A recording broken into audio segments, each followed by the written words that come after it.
안녕하세요. 저는 책과 영어 그리고 자녀교육 관련 영상 올리고 있는 미셸입니다. 요즘 자기주도 학습이나 홍공에 대한 얘기 많이 나오잖아요. 곧 겨울방학도 오고 코로나로 인해 집에서 주도적으로 생활한 지가 거의 1년이 되니까 뭔가 학습적으로 습관이 조금 자리를 잡아가고 있는 것 같아요.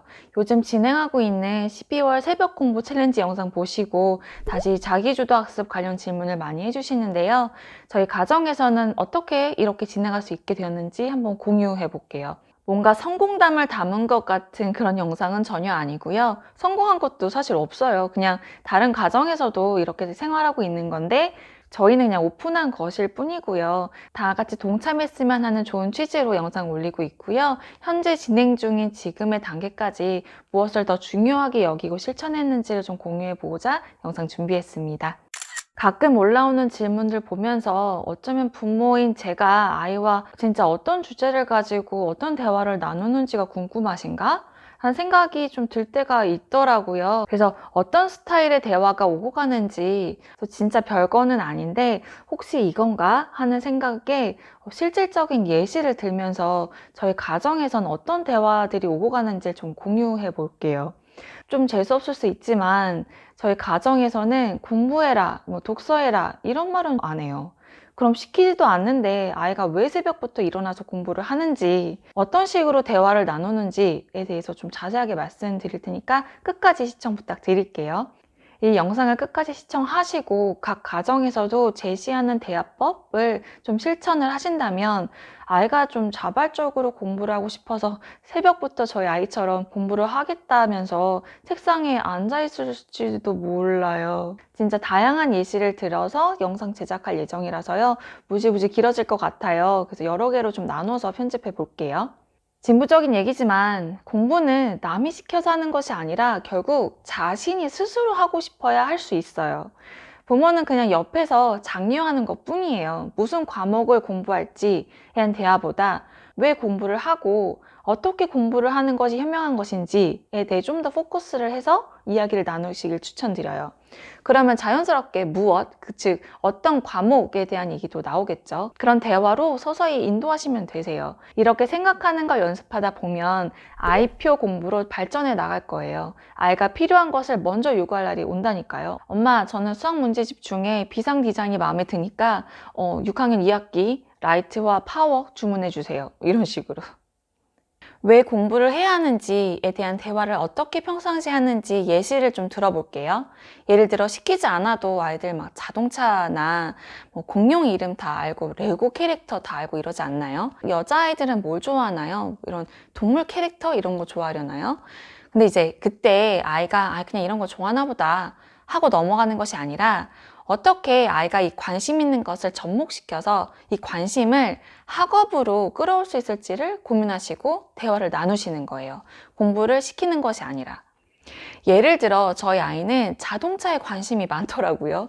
그럼 아이가 자동차 이야기를 할 때 경청을 좀 하죠. 제가 아는 것도 들려줬다가 아이가 찾아본 그 책을 통해서 얘기를 막 해줄 때가 있어요. 사실 후자 쪽이 더 많아요. 제가 자동차에 사실 뭐 그닥 관심이 없어가지고 그냥 장고장 안 나고 잘 나가는 차면 되는 쪽이라서 그럼 제가 조금 아는 걸 가지고 아이에게 이제 얘기를 해주면 아이 눈빛이 막 반짝반짝해요. 정말 호기심 천국인 거죠.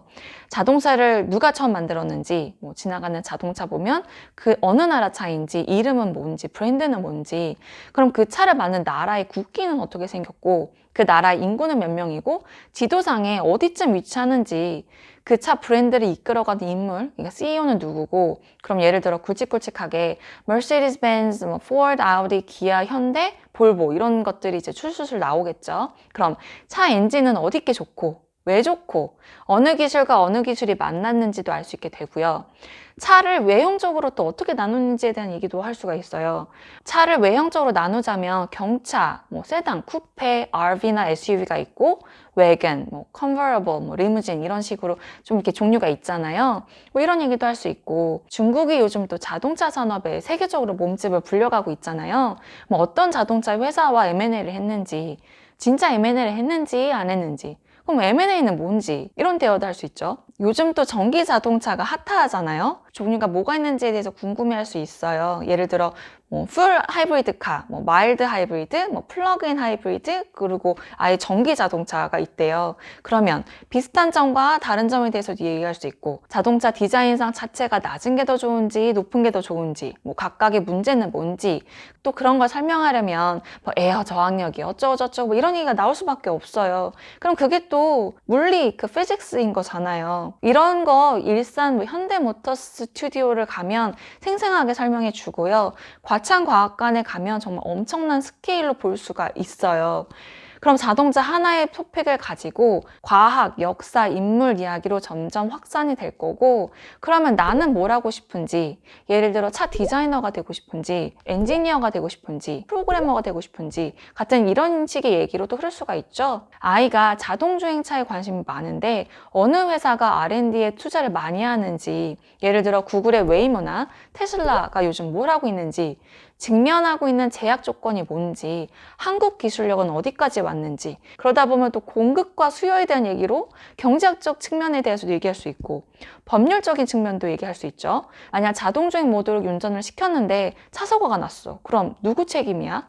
이런 거 궁금하잖아요. 누구 책임인지, 어떻게 사건이 처리되는지, 그런 사례가 실제 있는지, 있다면 어떤 판결이 났는지, 이렇게 가지치기로 할 얘기가 정말 많고 참고할 책이나 뭐 기사거리가 굉장히 많아요.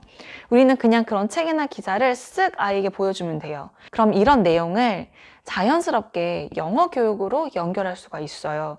한국어로만 얻을 수 있는 정보는 한정되어 있으니까, 인터넷 공통 언어는 영어니까 영어를 알면 알고 싶은 그런 정보를 그냥 쉽게 획득할 수 있다고. 그러면서 테슬라의 그 앨런 머스크에 좀 아이가 관심이 많더라고요. 그래서 아직 읽기 어려울 수 있는데 이런 책도 사주었어요. 이런 책? 지금 당장 읽기 실력은 없더라도 언젠간 읽게 되지 않을까 이러면서요. 이거 B급 파본 도서로 샀고요. 이거 2,500원인가 3,000원인가 주고 샀어요. 이 정도는 투자할 수 있는 것 같아요. 그럼 앨런 머스크가 너무 궁금해서 단어를 직접 찾아보면서 뭔가 읽으려고 노력하는 아이와, 학원에 단어나 문장 몇 개 번역하고 암기하고 시험 보면서 성장하는 이 아이들을 두 명을 지켜봤을 때 누가 더 재미있고 자발적으로 영어 공부를 지속 가능하게 할 수 있을까요? 자동차에 관심이 없는 시청자분들은 제가 이런 얘기하면 재미가 없을 수 있어요. 저도 그닥 뭐 관심이 그렇게 많진 않은데, 이런 거에 관심 있는 애들에게 이런 주제를 던져주면 정말 흥미롭게 할 얘기가 정말 많을 거예요. 그런데 그런 아이에게 자동차에 너 왜 이렇게 쓸데없이 관심이 많냐, 뭐 아니면 우리 아이가 자동차를 좋아하는구나, 끝. 이게 아니라 이런 다양한 이야기를 하면서 아이가 꿈을 꾸고 지속적으로 관심을 가질 수 있게 도와주시는 거예요. 그럼 그런 대화의 핵심은 이거겠죠. 나중에 뭘 하고 싶던 간에 준비를 하고 있어야 된다고. 그러기 위해 지금 당장 뭐 해야 되지? 공부해야 된다고. 뭐라도 알고 있어야 하지 않겠냐. 그래서 내가 기획하고 싶은 물건의 수요와 공급 예측, 이런 서플라이 앤 디맨드에 대해서 얘기하고 있는데, 어떤 사람은 평생 처음 들어본 사람이야. 그럼 너는 그런 사람하고 일하고 싶겠냐고. 대화가 통하겠냐고. 그러니까 세상에 무슨 일이 일어나고 있는지 관심을 갖고 지금 너 나이에 할 수 있는 거를 해야 한다고. 그러니까 매일매일 조금씩이라도 그냥 꾸준히 그래서 공부하는 거라고. 그러니까 아이가 뭘 관심 있어 하는지에 대한 대화가 정말 중요해요. 거기가 시작점일 거예요. 오늘 영상에서는 저희 아이가 관심이 있는 자동차에 대한 얘기를 했지만 이것만 얘기를 하겠습니까? 저희 집에서 종이접기, 뭐 레고, 컴퓨터, 코딩, 미술, 디자인, 음악, 뭐 금융, 아이가 또 돈도 관심이 많아요. 또 제가 또 금융회사 출신이다 보니까 좀 이런 대화를 좀 많이 나눠요. 뭐 부동산 이런 거. 이런 5만 가지 대화를 나눌 수가 있어요. 이런 아이가 관심 있어 할 만한 소재를 가지고 아이와 대화하기 시기를 준비하시는 거예요. 그러니까 너 잘 되라고 공부하라는 거야. 지금 힘들더라도 참고 공부해. 이게 아니라 엄마는 수포자, 영포자니까 너만은 잘했으면 좋겠어. 그러니까 어렸을 때부터 공부 시작하자. 이런 게 아니라 알아가는 건 정말 재밌는 거야. 궁금하고 호기심 많은 우리 아이가 진짜 제대로 새로운 학문을 이해하려면 기본 바탕, 배경 지식이 있어야 해. 그래서 공부를 해놓으면 좋아. 이런 대화를 어렸을 때부터 하는 거죠. 그러면 시키지 않아도 레고를 좋아하니까 레고를 만든 덴마크 출생 올레 키르크 크리센센이 누구고, 엄마가 아마존 오더블로 책을 읽으니까 아마존 창립자인 제프 벤조스가 누군지 궁금해서 책을 찾아 읽어요. 그러면서 저는 또 한술 더 뜨는 거죠. 이게 진정한 공부야. 어때? 재밌지? 그러면서 아이가 좀 새롭게 알게 된 것을 제잘제잘 할 때 엄마는 정말 귀를 활짝 열고 들어주셔야 돼요. 아이가 정말 하고 싶은 얘기를 다 할 때까지. 저는 이런 방식으로 아이에게 배우는 것의 즐거움을 알려줬어요. 그래서 어쩌면 자기주도 학습을 지금처럼 하고 있는지도 몰라요. 그리고 공부가 꼭 그렇게 힘들기만 하지는 않다는 걸 종종 알려주기도 하죠. 좀 이렇게 대화를 나누다 보면, 아니 너 어떻게 그런 거 알게 됐어? 그러면 뭐 어디서 봤어요. 그러니까 너 되게 재밌었겠다. 이런 식으로 대화를 유도하죠. 그래서 사실 이거 외에는 뭐 다른 특별한 게 없어요. 뭐 공부하면은 뭐 1,000원 줄게 뭐 이런 거? 이런 거 없어요. 방금은 아주 기본 중에 기본, 가정에서 나누는 대화에 대해서 얘기를 해봤어요. 그럼 다음 영상에서는 좀 더 실질적으로 현재 학습하는 것에 대한 대화를 어떤 식으로 피드백을 주는지에 대해서 공유해 볼게요.